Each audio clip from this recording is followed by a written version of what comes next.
This is a fantastic place to live and work and to play, and we're going to put it on the map this week with one of the most unique events on the LPGA Tour, and I got a feeling when we get done, everybody's going to want to come back. To all of our players, we've got the best field in the LPGA this week for the Dow Great Lakes Bay Invitational. Welcome to Midland, and thank you for being here this week. Oh, this one's good. Yeah. This is good.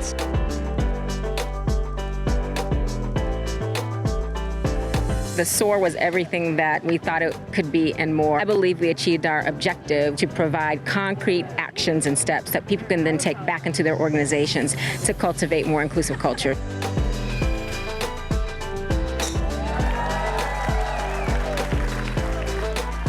We have the STEM and Sports Center open here for school-age children to learn about how science, technology, engineering, and math can impact the sports that we love and play every day.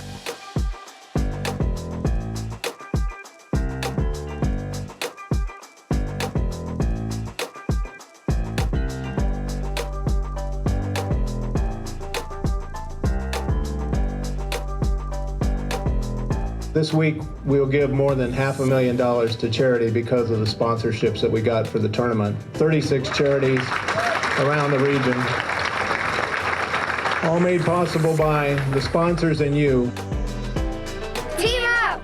Team up! Team up! Team up! Team up! Team up! Team up! Team Meanie, team up! Team Kim! Team up! I forgot! Team up! Team up! Team up!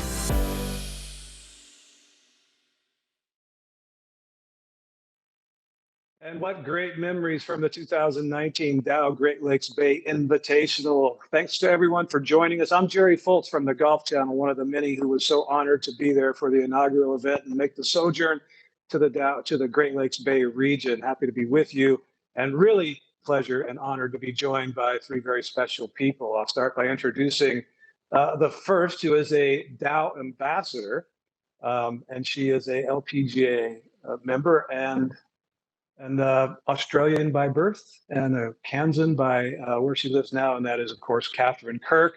She has great memories from last year. Tonight, we're going to be celebrating many of those memories of the tournament and the region. Her partner in the event, the Dow Great Lakes Bay Invitational, is Amy Olson, and of course, the CEO and chairman of Dow, Jim Fitterling. A little bio information first. Katherine, I mentioned, from Australia, lives in Wichita, Kansas now. She has 3 LPGA wins, 36 top 10s in her career, known as the friendliest player on the LPGA Tour, but she'd probably be the first to argue that her partner in last year's event, Amy Olson, is tied for that nice moniker as well. She's a 2017 Founders Award recipient on the LPGA Tour, and that goes to the person whose behavior deeds best exemplify the spirit, ideals, and values of the LPGA because of her leadership, compassion, and approachability. Katherine is a passionate philanthropist, both locally and globally, and a huge supporter of Golf for Africa, an initiative started by LPGA Hall of Fame member and legend Betsy King to eradicate the global water crisis by the year 2030. She's also a supporter of the Wichita First Tee. She lives with her husband, Tom. Amy Olson from Oxbow, North Dakota, native, 2-time academic All-America at North Dakota State, where she set an NCAA Division I record for most collegiate wins of 20, breaking the record set by LPGA legend Julie Inkster. She qualified for the LPGA in 2013 on her first attempt. 10 top 10s, almost a win 2 years ago at the Evian Championship, but second place at the last official event played on the LPGA Tour, the ISPS Handa Australian Open. She's also a big supporter of Golf for Africa. She enjoys spending time with her husband, Grant, linebacker coach at North Dakota State. It says here that she likes to play the piano and violin and complete puzzles in her spare time, but I just watched a local news show from Fargo, where she is an avid and enthusiastic pickleball proponent. And of course, she bakes a lot of goods for the football team on game days. Tonight, we'll also be sampling a new product that was brought about through one of the many programs involved with the 2019 tournament. And we're going to have a little fun, fire questions. We're going to hear from some of the many groups who participated in the event and benefited from the event. And so many great things to remember what was a great year, and we all miss the fact that we're not there this year. First, let's kind of chat to Jim a little bit about this crazy, crazy year. How have you and Dow and the region been able to handle everything that's kind of been thrown your way?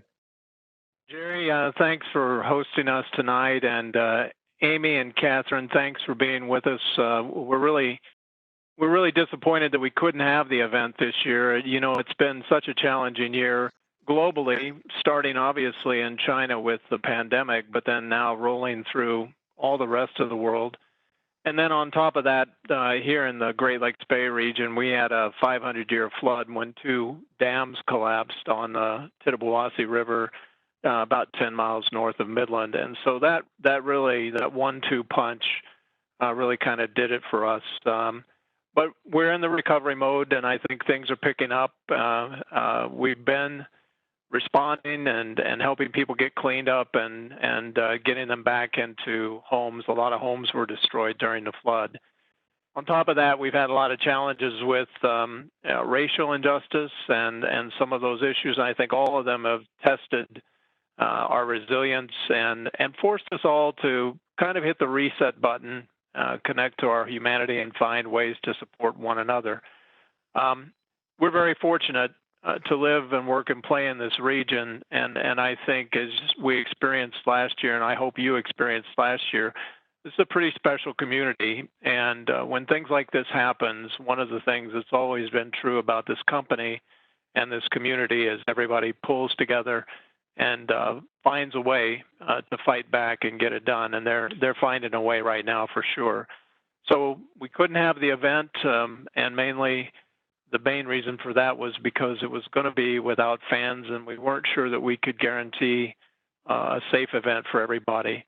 But we wanted to do something virtual this year, keep the spirit of the tournament alive, because we're coming back next year, and we'll add another year on to our commitment to the LPGA and put on another great event next year.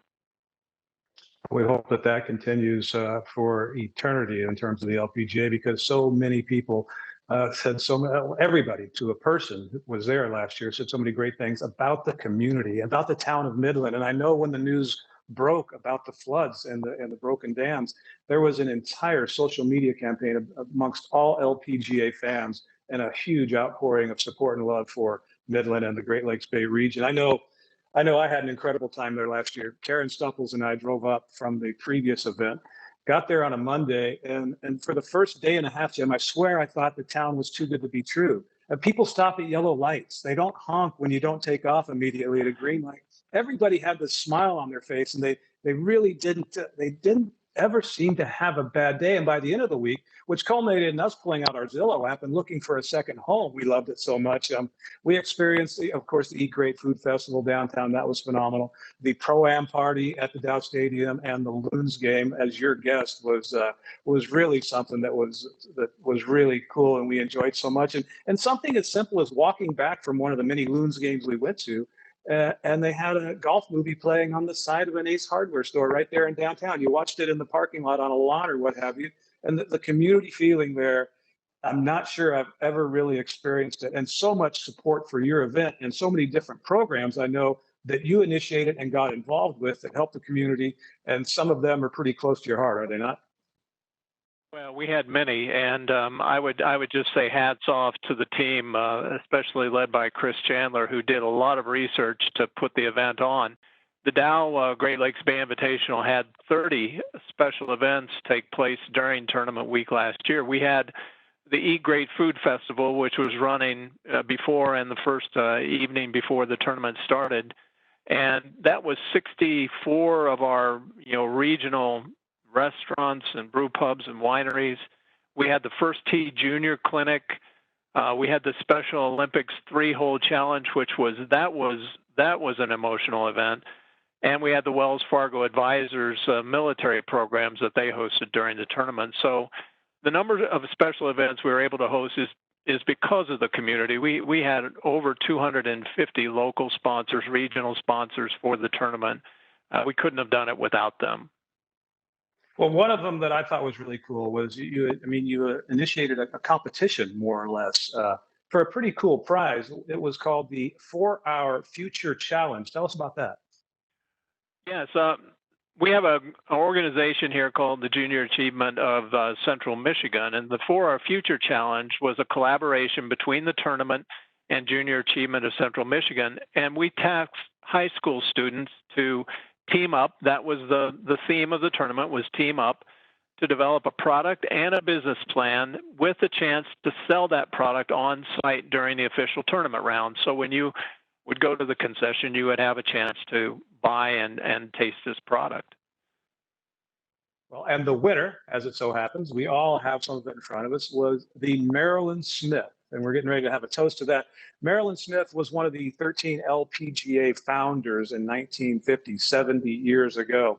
She unfortunately passed just about a year ago right now, but her foundation, which will carry on forever, had a chance to sample the product, even was involved in helping get it to ready to market.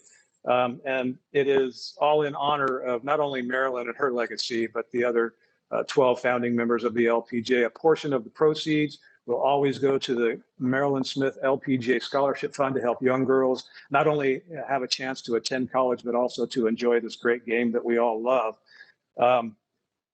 The winning team also gets those distribution rights in Michigan, and I'm told it's going to be ready for market mid-August. It's going to be coming out in a can form, and I can't wait to try that. But I say, with Katherine and Amy and you, Jim, I propose a toast, not only to Marilyn Smith and all that she meant to this great game, but to Dow and everything you mean to that community, and to the Dow Great Lakes Bay Invitational, the best tournament of the year last year. You're here. Cheers.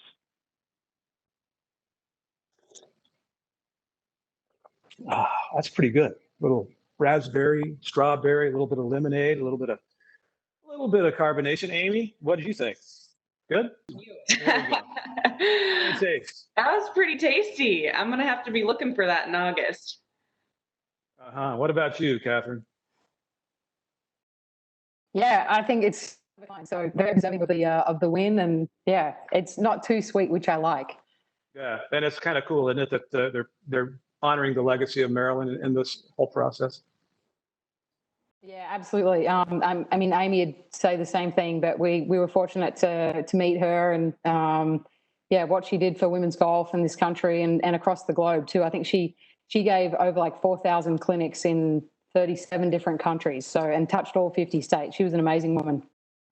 She'd be doing more and more every single day if she could. Let's have a little bit of fun with all three of you guys. We got some rapid fire questions. I don't think you've been supplied a copy of these. I hope not, because that would be more fun if you didn't. And so we don't talk all over each other. Katherine, Amy, then Jim, your answers. And if you guys have both done Caddy Knows Best, I think, on Golf Channel. So you're on the clock, but not really. Have fun with it. All right, let's go with, starting with Katherine. Favorite color? Hot pink. Lime green. What'd you say, Amy? Lime green. Lime green. Jim? Kansas City Royals blue. Hot pink. Where'd that come from? Well, I mean, there's so many different shades of pink, right? But I just think hot pink's really cool. All right, favorite movie, Katherine? Ooh, Remember the Titans would probably be up there. Oh, nice one. Amy? Mm-hmm. Pride and Prejudice, the old school one. Jim? Apollo 13. Those were three answers I didn't expect. Favorite birthday dinner, Katherine, that you've had or that Tom makes for you? Ooh. Well, every year it seems as though I'm in Thailand or Singapore for my birthday. So I'd have to go back my 30th, not that long ago. My family actually took me to a really cool island off the coast of Australia. So we get to celebrate out there. Oh, very cool. Amy, your favorite that either Tom makes for you now or Twyla made for you when you were younger? I always request the same thing from Mom. I want chicken, mashed potatoes, green beans, corn. So kind of the Thanksgiving dinner. Chicken fed Plains girl. Jim? My favorite, if my mother was cooking, was always fried chicken. And for dessert, we had to have coconut cream pie. Ah, She made the best coconut cream pie. Still makes the yeah, best coconut cream pie. that's fantastic. Favorite sport to watch, Catherine? I'm a golf nerd, so I got to go with golf. Nice. Amy? Tennis all the way. Tennis. Huh. Married to a football coach and you go tennis. Don't tell him. All right. Jim, your favorite sport to watch? It's a toss of football or basketball. Well, Catherine, I'd ask you your favorite golf commentator, but I already know the answer. That's not fair to the rest. Your favorite pro athlete, Catherine? Growing up, it was actually an Australian cricketer because I loved cricket. But these days, I don't know if I've got a favourite. I got like maybe a handful that I really admire. Australian cricketer Shane Wall? Close. No, Alan Border, actually. Got to go back Alan Border. even more decades. Spinballer. Left-handed spinballer. He was an all-rounder. Yeah. I know too much about cricket. I love the sport. I don't really know that much. But Amy, your favorite pro athlete? I gotta go with the same one my caddy would actually choose, and that's Serena Williams. Ah, very interesting. Why is that her favorite athlete? Your caddy is a colorful young lady as well. She is good personality, big smile. Her dad is actually a tennis pro, and she just grew up. She's always watched Serena and admired her. One of her bucket list items is seeing Serena play live. So hopefully we both get to do it in the near future. Wow, a Bahamian tennis pro. Who knew? Very interesting. Jim, your favorites? My new favorite as a lifelong Chiefs fan is Patrick Mahomes. And I'm very happy that he signed a new long contract with the Chiefs. Yeah, you left out the most important part. 70 million a year or something crazy. Yeah, but anyway, favorite course you ever played, Catherine? Sandhills in Nebraska. Ah, that's a destination golf right there, a bucket list destination, isn't it? Yeah, it's worth it. In the middle of nowhere. Yeah, it's not easy to get to, but they could have built 120 holes there and had to narrow it down to 18. That's how good a piece of property it is. Crenshaw core design. What about you, Amy? Ooh, I changed my answer because I need to go with kind of a hidden gem as well. Sutton Bay in South Dakota, also the middle of nowhere, but unbelievable golf course. That is a Graham Marsh design up there, built on actually Byram land, believe it or not, my colleague Kurt Byram. And I've seen pictures. It looks incredible. Jim, your favorite course that you've played? It's tough to get to, but I really liked it. It was Royal Dornoch. That is tough to get to, but I've heard nothing but great things. How was the weather? It was windy and probably 55 degrees, like it is most of the time there. So it's a tough course, but it is a fantastic place, very unique. Yeah. All right. Favorite city, Catherine, that you traveled to? That we travel to? Oh boy. Well, we did play an Australian Open in Sydney years ago. I kind of liked, I'm a little biased. Somehow we knew that answer was coming. Yeah. Amy, what about you? It's so funny. I was literally going to say the same thing. I've never played in Sydney, but I've traveled there after a tournament in Melbourne or in Adelaide, and I just love Sydney. What's so appealing about it to you? The architecture is incredible, the way it's just kind of built on the water, the atmosphere, and then the people are just really chill. It's not, a lot of big cities, people are really, I feel like, uptight, and it's just a laid back vibe. So I really liked pretty much every aspect. I couldn't agree more. I got the chance to live there. I lived in Sydney for 3 months, and it really is almost a throwback to us in the busy life in America's fast lanes. Jim, your favorite city to travel to? I've gotten to like London quite a lot. Interesting history and just a neat city. Yeah, the airports aren't that much fun though. No, and the traffic is not that much fun. No. All right, pets, names. Catherine, you got pets? You got names? You got any unusual pets? Not right now, but we did put a bird feeder in the backyard. So we've been trying to learn our Kansas birds of late. And we've had a lot of American goldfinches hanging out. Oh, yeah, they're hogs at those bird feeders. They're awful with them. What about you, Amy? I can't keep a plant alive at this point, so no pets. But my husband and I do have a bet that when I win a tournament, I can choose what dog we get, and I can't wait to see my big linebacker husband with a little lap dog. Fantastic. Hello, Jim. I know your dog's name already, but Yeah, we have a 1-year-old golden doodle named Lucy. how big?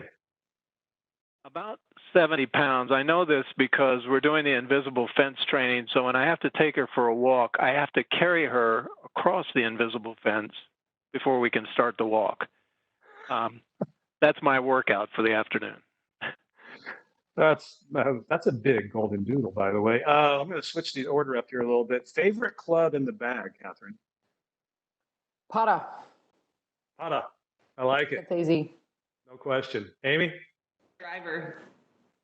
There you go. Two most important clubs in the bag. Jim, your favorite club? Right now, it's my 19-degree hybrid because I keep finding myself 200 yards from the green. So it's become my favorite club in the bag. All right, the most fun question. And before I ask it, you got to know that no is not an option. Not singing is not an option. So, Katherine, your go-to song for karaoke, and you must sing it. Not right now, but you have to, given the scenario, you'd have to sing it. Duet with my husband, Ain't No Mountain High Enough. Ah, that's quite good. Amy? Shania Twain, Any Man of Mine. Jim? I'm clearly older than this group. So Bobby Darin, Mac the Knife. Oh, I think we're all familiar with it, though. All right, that's fun. Let's turn focus back a little bit to the Dow Great Lakes Bay Invitational. First year, pretty amazing. Voted Tournament of the Year. First tournament ever in LPGA history to receive the GEO certification for sustainability. Jim, tell us about everything that went into such high accolades and accomplishment. We wanted to make the whole event pretty unique. I mean, from the beginning, the team event concept was part of that. The other thing that Dow has done since its history is really try to set targets around advancing sustainability and a circular economy and climate protection.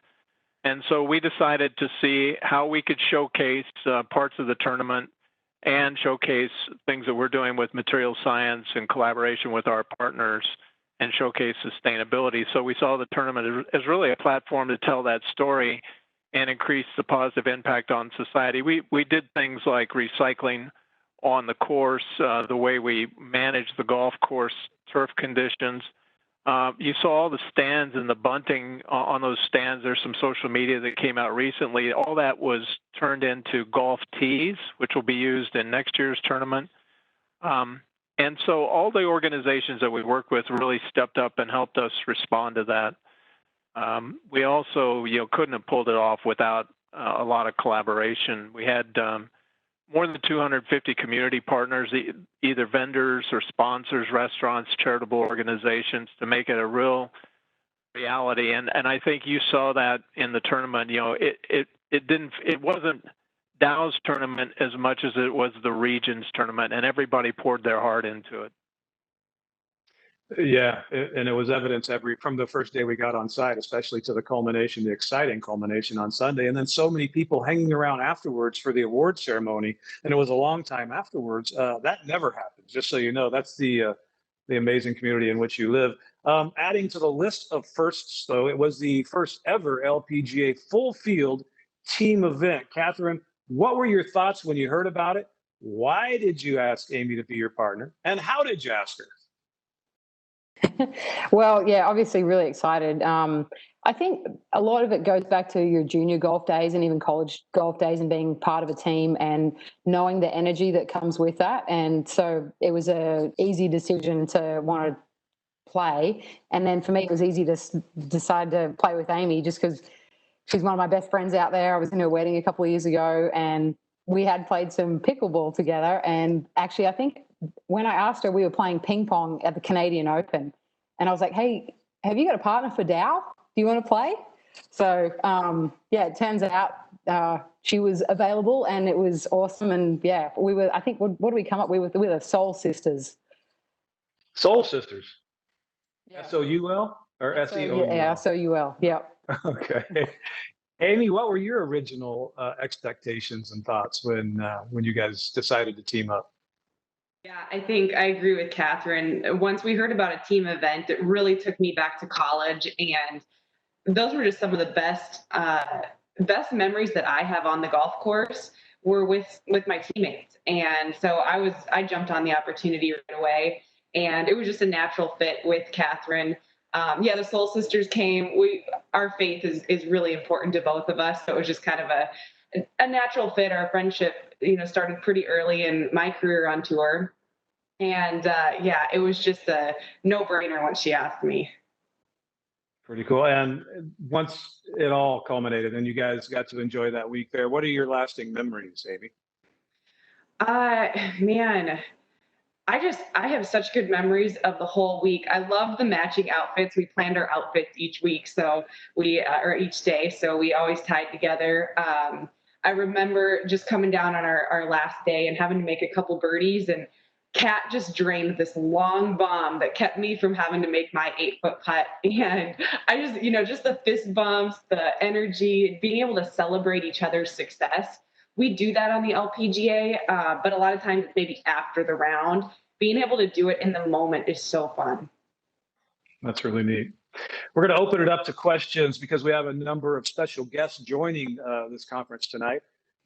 There were so many groups that were involved that Jim mentioned in last year's event. Many of them have had the opportunity to submit some questions beforehand. Jim, the first one is the first tee of Eastern Michigan, and I know that's something that's important to you. Yeah, we've wanted in Midland to bring the first tee into the Great Lakes Bay region for a number of years, and in 2019, we had a chance to integrate the Great Lakes Bay region into the first tee of Eastern Michigan, which had been established for a while. At the tournament, we were able to introduce over 5,000 young people to the game of golf through partnerships with the first tee of Eastern Michigan. And their coaches and mentors came up and helped us. And with local organizations like the YMCA and the Boys and Girls Club, we were able to reach quite a few youth, not just within about 100 miles of here, but even as far away as Detroit. And I know, as you mentioned in the intro, Catherine's had a lot of experience with the first tee in Wichita. Maybe, Catherine, you can speak to your experience and what's the importance of programs like the first tee in continuing to get kids interested and grow the game of golf. I think obviously growing the game is a huge part of it, but the fact that you're able to teach these kids life lessons through golf is, I think, the more impactful part of the program.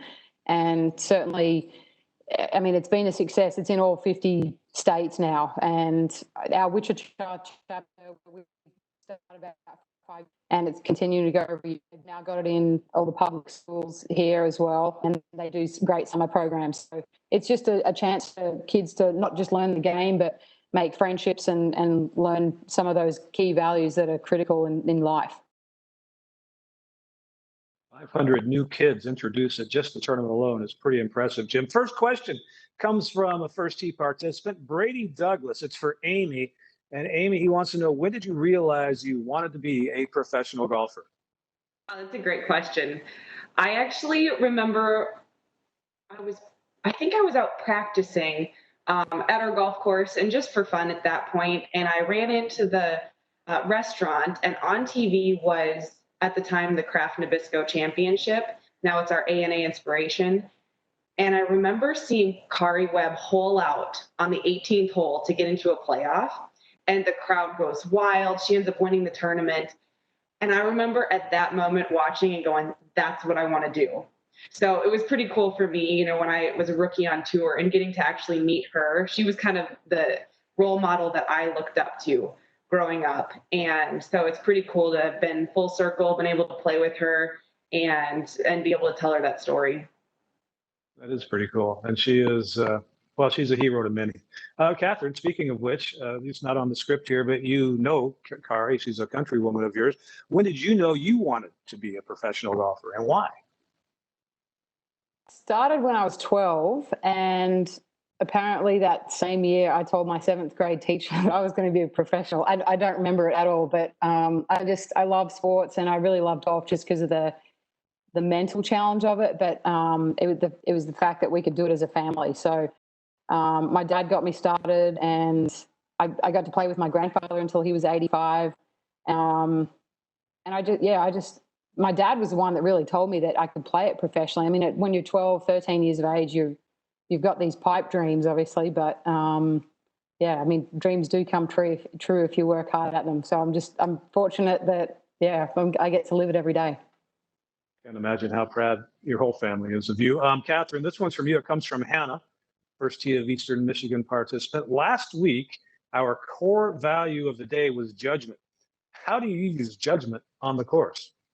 That's a good question. I think that comes down to, there's two aspects of that. Obviously, in shot selection, you've got to be good at judging your lie, judging the wind, judging how far the ball is going to bounce and roll when it lands. But then too, judging how to handle yourself and your emotions out there. So that's a great question. And I think as long as you never truly master this game and every opportunity. Amy, how do you use judgment, and how do you keep yourself from second guessing your judgment when things aren't going well? That's a great question. Very similar to Katherine, when you're standing there and the wind's blowing across and you have to try to judge how far is my ball going to fly? How's it going to roll out? When you're looking at your putt and you're trying to figure out, is it going to break, a foot? Is it going to break 6 inches? You have to use your judgment to differentiate between different situations.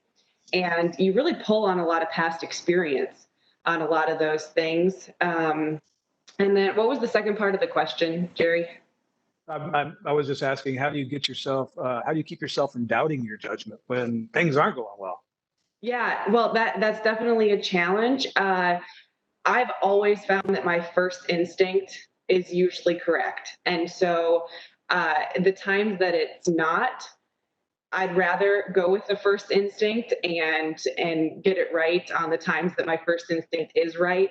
So I really try to make sure that whatever I'm seeing first, that's what I go with. I commit to it. And I definitely give my caddy freedom to jump in. And if I'm seeing something wrong, I know that she's going to help correct me. But if she's not piping anything in, I have to go with what my gut is. I think there's some life lessons in just that answer alone, especially being your caddy. Your caddy's your only teammate in golf. And I tell this to kids all the time when I do speak. In golf, you don't have other teammates to rely upon. Your caddy is it. Your caddy in golf is the same as your teacher, your pastor, your parent in life. They're the only people out there when you're playing in a tournament who want what's best for you.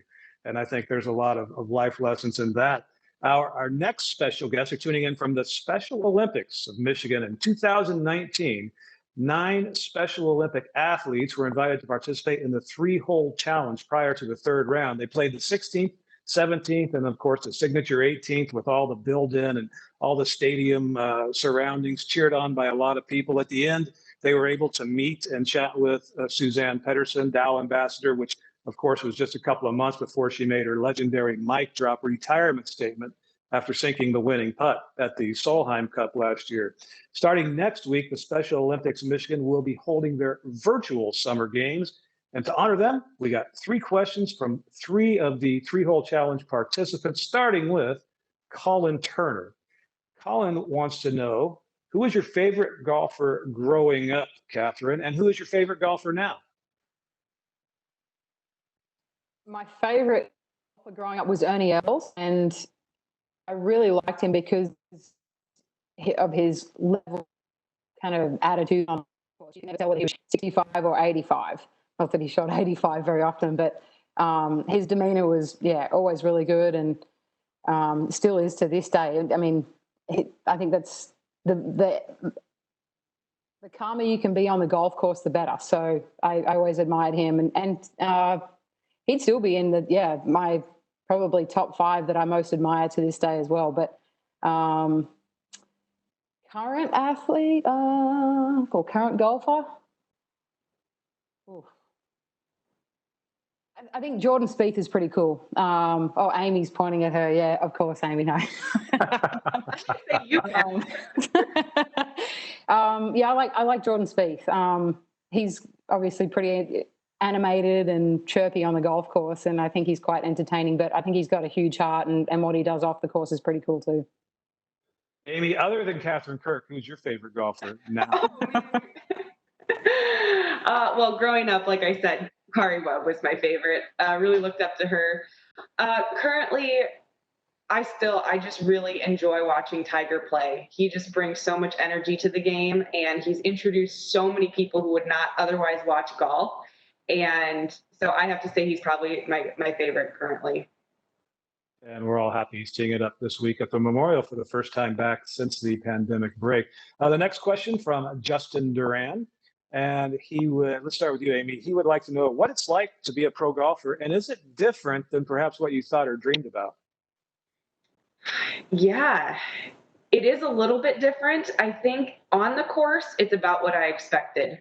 And I love being able to compete with athletes at the highest level week in and week out. You know, there's never a week where you can bring your B game and that's good enough, so there's always that standard of excellence. And I love that part of it.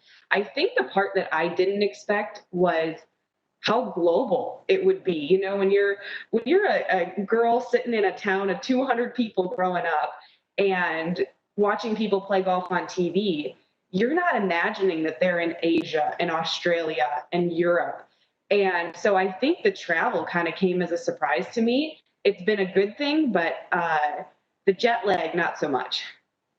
How many miles do you fly in a year? Just curious. Kat would know better than I do. She's the detail person. It feels like a million, but. Katherine? Well, it depends, because you get a lot of bonus miles these days, so it's kind of hard to track. But certainly, my last few years on tour, it's been over 100,000 miles. Well, I kind of miss airplane travel right now during all this. Many of us haven't been on a flight since it all started, and probably won't be for a while. Last question from the first tee from Max Trainer. And he wants to know, do you feel more pressure playing in front of a large crowd in a nationally or even internationally televised event? And how do you prepare for the pressure? Amy, let's start with you. There's definitely a different feel, a different energy. And I love first tee nerves. To me, that is, every sense is heightened. Your sense of smell, your sense of sight, your sense of hearing, everything is heightened. And honestly, I just feel so alive in that moment. But honestly, mental preparation is really important. You have to visualize and imagine yourself in that situation, and in that situation succeeding over and over and over, until when you are in that situation, you're like, I've been here before. I've done this, even if you haven't. That's pretty good. Our next set of questions comes from the military. The Dow Great Lakes Bay Invitational, in partnership with the Wells Fargo Advisors, started a military program on site last year. It honored military members past and present with free access to the grounds, a military hospitality program, an area, and they've also sent in a few questions coming from, I'll just quite simply call them our heroes. First question is from Lee Leroy, a United States Army veteran, and he wants to know, Katherine, let's go to you, your biggest daily challenges in 2020 in regard to your normal golf routine in a year that hasn't been normal. First of all, shout out to all the military, and a big thank you for your service. There's a lot of freedoms we have today are because of you guys and gals, so thank you. It's been an interesting 4 months. I've actually enjoyed a bit of downtime just because I have been traveling for so long, and I think that maybe the first month all I did was play. I didn't practice. I didn't grind too hard. I just wanted to kind of take a break mentally and not have the pressure of being ready and being ready to compete the very next week. So there's that fine line of obviously staying sharp, but I think having balance and downtime and rest time and all that's equally important in performing at your best too. So certainly took some time off the early part, but lately, back to kind of the everyday grind and making sure the game's in the right spot, ready to compete again. It's going to be strange, though, isn't it, for so many players? Because nobody that plays professional golf really has come back to competition for the first time in basically 5 or 6 months in their career. So it'll kind of be untested, uncharted waters for many people. Amy, Mark DeShaney of the United States Marine Corps veteran, he would like to know, how do you think the events of 2020 will change the game of golf and/or the LPGA moving forward? That's a great question. I got to second Catherine's thank you to our military. My dad served in the Army. My father-in-law served in the Army. And I've got a bunch of cousins and uncles in the Air Force. So definitely know the sacrifice that the military and their families make on a daily basis. The changes that will come from it, it is going to be interesting to see. We've obviously learned a lot during 2020 about what we can do virtually, how we can communicate, stay in touch with each other using technology. And I don't know how that translates to the golf world. We have to physically be on the same property, in the same place. But I think that the travel may change. People may not be quite as ready to hop on an airplane and fly across the world. So it will be really interesting to see how our patterns and our movement changes. But I really think that we're going to be resilient. I think a lot of things are going to bounce back, and maybe not right away, but we're going to learn a few things, but we're going to get back to normal at some point pretty soon. I hope everybody shares your optimism, because that's refreshing to hear, especially when we watch so much news and we get nothing but the bad news. But there are good stories coming in that happen out there all the time. Many of them in a microcosm happen each LPGA event, the week in and week out. And a number of them, Jim, last year happened at your event. Some really exciting programs. We have some questions coming up from another group. First, I'd like you to tell me a little bit about them. Team Up. This was a program, Jerry, that we brought into the tournament. We wanted to make sure that the tournament could give back to local community organizations and charities, and so we paired 36 local community organizations with a team that was competing in the event. And so each one of those organizations got a starting pot of $4,000, and then they had the opportunity to earn additional money based on how they engaged with their teams and based on their team's performance throughout the week. So, best round of the day was some additional money. And in that program, we contributed over $200,000 back to the community in 2019. Wow. And I got to know at the Pro-Am party that you hosted at the ball field, some of the people, or the one lady in charge, especially of the winning team, that was Math in the Mail. And it was so neat to hear about her story. She was so excited because she won money that night during a skills challenge at the Pro-Am party. And then, of course, it did pretty well in the event as well. So our first question comes from Math in the Mail, and they want to know, I think to both of you, let's go with Katherine first. How do you expect it to feel playing without spectators? And do you think it'll make it easier or more difficult in any way? It's going to be really different, that's for sure. I think we're obviously going to have a few people out there, whether it be volunteers or LPGA staff, rules officials, that sort of thing. But definitely, it's going to be weird not hearing anyone clap or cheer or give you encouragement. But hopefully, we get through 2020 and things are back to normal in the spring. And it's certainly been different for the guys. And then I know in Australia we've started football season down there, but again without spectators. So there is going to be an adjustment there, and I think that the key focus then is still going to be able to work well with your caddy and try and draw on some of the positive feedback from them. How do you expect it to turn out, Amy? Yeah, it's going to be different.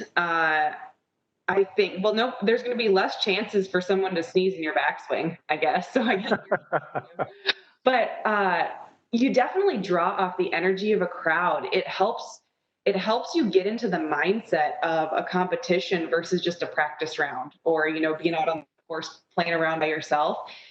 The crowd brings energy. So it's going to be one of those things where you kind of have to, you and your caddy have to simulate that and try to bring the same intensity that you would bring playing for a large crowd.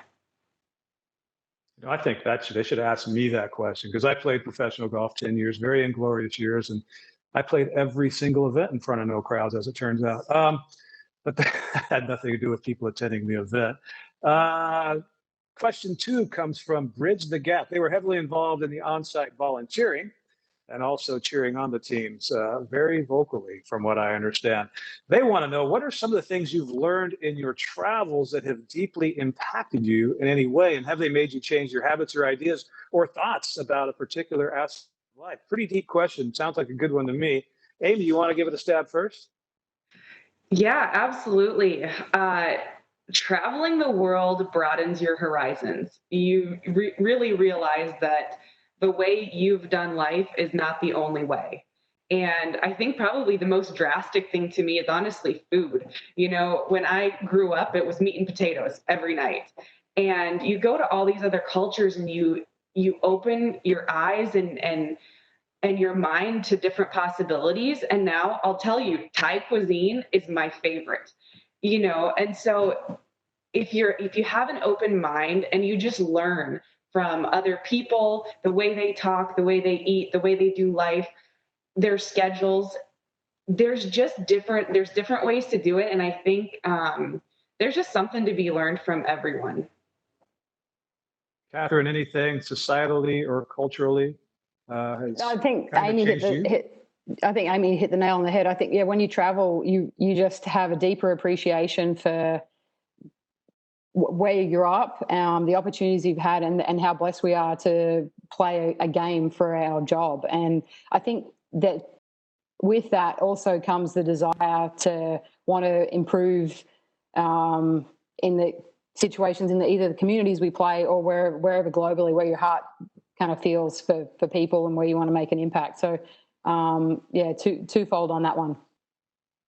Our last questions come from another organization, and Jim, it's unfair to rank them in terms of their significance in anything, but I can say without this organization, there are no professional golf tournaments happening, and it's impossible to overstate their importance to the event, is it not? The volunteers are what make the event what it is, and they help out in so many ways, and many times people don't even see how many of them it takes to pull off the event. So probably you don't know, but we opened the volunteer registration 10 months in advance of the tournament, and we had such an overwhelming response from the community, and from as far away as an hour drive into Midland every day, that we closed the registration and we began a wait list after just 1 month. More than 1,000 folks came together and put on one of the largest first-year events that we'd seen in 70-year history. And it wouldn't have been possible without the volunteers. And it was also pretty hot that week, so they put in some long hours and they endured some heat to make that a big success. All of them donating their time to try and make a difference in the lives of those who can't necessarily make a difference themselves. They're the most noble group at each event every single week. I couldn't agree more. The last 4 questions come from them. We're going to start with one from Deb Broderick. Go with you again, Katherine. What originally brought you to golf and makes you passionate about continuing to play? So I touched on it earlier, but my dad was the one who got started actually for him a one-day tournament he was playing in, and on the way home he said, "Do you want to try?" And I was playing cricket at the time and probably not really looking at starting another sport, but I was so intrigued by the game and couldn't help but say, yeah, I'd like to learn. So he taught me the basics. And I think, again, that whole mental challenge and the fact that you never truly master it just kind of drew me into it. And like Amy said earlier, I'm a detail person, so I kind of wanted to figure it out, but I'm still trying to figure it out. Well, I think you've done it pretty well. I got to cover your last one. That was pretty cool. Amy, what fuels your passion about continuing?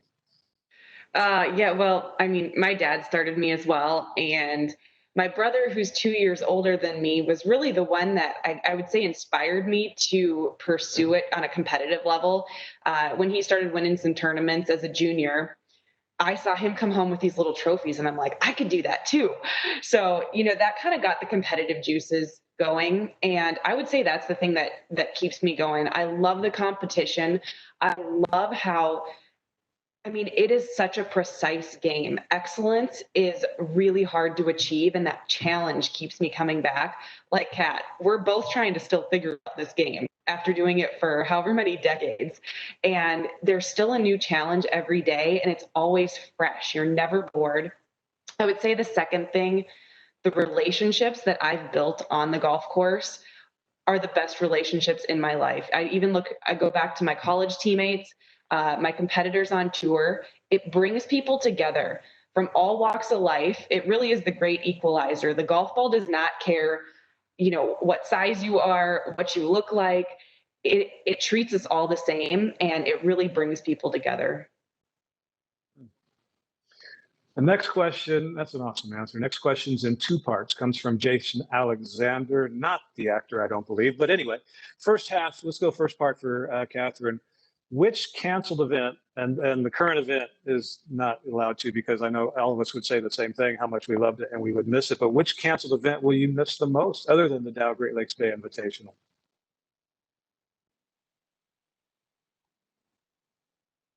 There we go. Sorry, I had to unmute myself. Yeah, definitely Dow we're going to miss, and for so many reasons. And it just makes it that much sweeter that Dow wanted to extend that bonus year. So we're thankful for that. But I would say the Founders. I love that golf course, and we do get an amazing turnout. I think a lot of people are intrigued by the concept of honouring the 13 ladies that started the LPGA, and then too, we honour pioneers. So I just think that's a unique week, and I always enjoy playing in Arizona. Amy, which canceled event will you miss the most? Probably our event in San Francisco at Lake Merced. That's my favorite golf course that we go to every year. I know it's cold there, but I really love the golf course, and I look forward to that one every year. It's like 80 degrees when you leave the hotel down by the airport, and 10 minutes away, it's like 40. I've never figured that one out. North Dakota, I guess. I like the cold. Yeah, so, well, you get up. I just saw a news story. You get up at 5 a.m. to go play pickleball in the morning. Why not?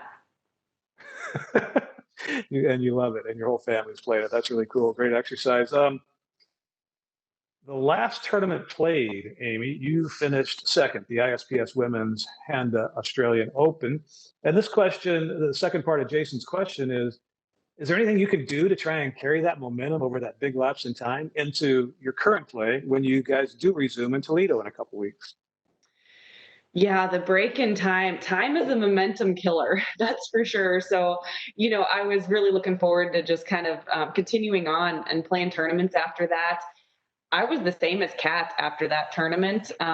Once we kind of realized a bunch of events were going to be canceled, I put the clubs away again and kind of treated it as an off season to rest and rejuvenate. And, I didn't want to be mentally burned out when we started up again.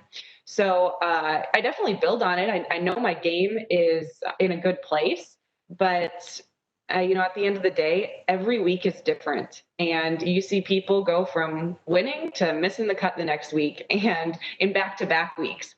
So momentum's a funny thing in golf, and all you can do is kind of stick to the fundamentals, do what works for your game, and just do your best each week.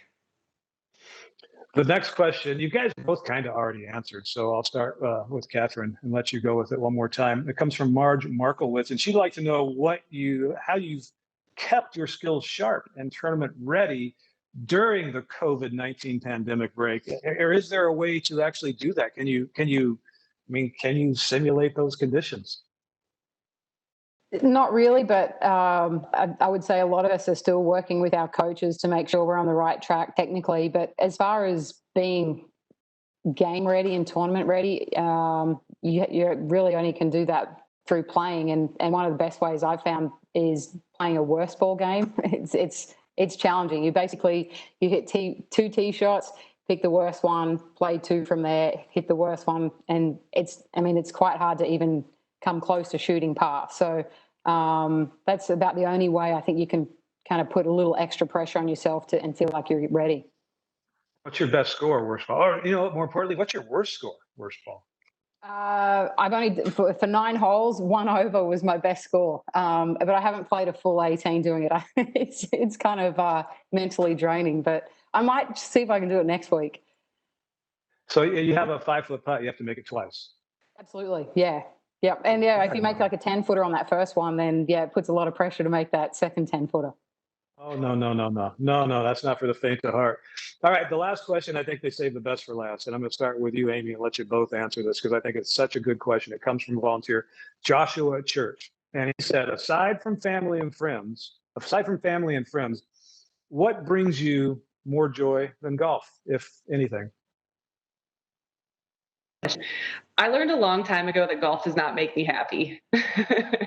As successful as of a week as you can have, golf truly, and really anything, you can't put your hope or your joy in something that fleeting.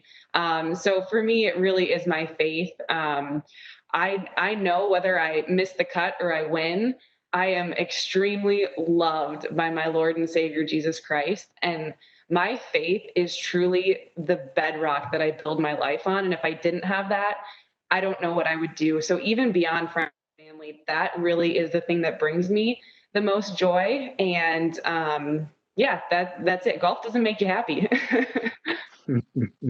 A colleague of mine, I mentioned his name earlier, Kurt Byram. He has a great saying he'll say on TV all the time because he's a little older than me. We're the same generation. We had the same 8 tracks in our cars when we were growing up. He said, if you're not miserable playing golf, you just haven't played it very long. Love it. Katherine, how about your answer to Jason's great question? What brings you more joy? Like Amy, I think the most important thing to me is my faith. And golf's an interesting game. Obviously, when you're playing well, the highs are fantastic. When you're playing low, the lows are pretty low. But at the end of the day, I'm thankful it's a game, and it doesn't define who I am. And I've said this to people before: it's what I do, it's not who I am. So I think keeping that in perspective really, really helps. That's great. Jim, I'm going to go off script here, and hopefully you don't fire me for it, but it is the end of the program, so you can't. Plus, I'm volunteering, I believe.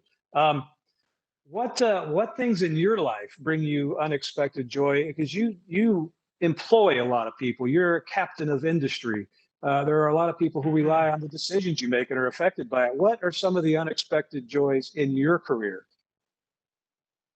I think when you see people that you work with become successful and get a chance to do things in life that they wouldn't ordinarily get to do, or you see the company tackle a tough challenge and be successful, pulling off something like we did last year with the tournament to bring the whole community together. Those things are bigger than any one individual. And it takes a real big effort to make that happen. Those are very rewarding, and they're not about you individually. They're really about what happens to everybody else. And I think right now, we'd be in a lot better place if we spent a little bit more time thinking about everybody else as much as we did about ourselves. I think that's a sentiment that I caught on to really quickly, being around the tournament and the people who worked for you last year. That kind of signifies your leadership style, and that is, it's never about you. It's always about doing what you can for others. And I can't thank you enough for what you've done for the LPGA. I can't thank you, Jim, personally enough for having us into your community, being such a great hospitable host. And we look forward to returning. I know Katherine and Amy and I all look forward to returning next year and see what you and your team have in store for us. Katherine, Amy, thank you guys so much as well. Can't thank you enough. It's an honor to call you guys friends, and you guys are true great ambassadors for the game, much as carrying along the way a founder would in Marilyn Smith, who we honored tonight with some of our conversation. Thanks, you guys, so much, and we look forward to seeing everybody the week after our nation's birthday, next July 11th through 17th in Midland, Michigan. Thanks for joining us.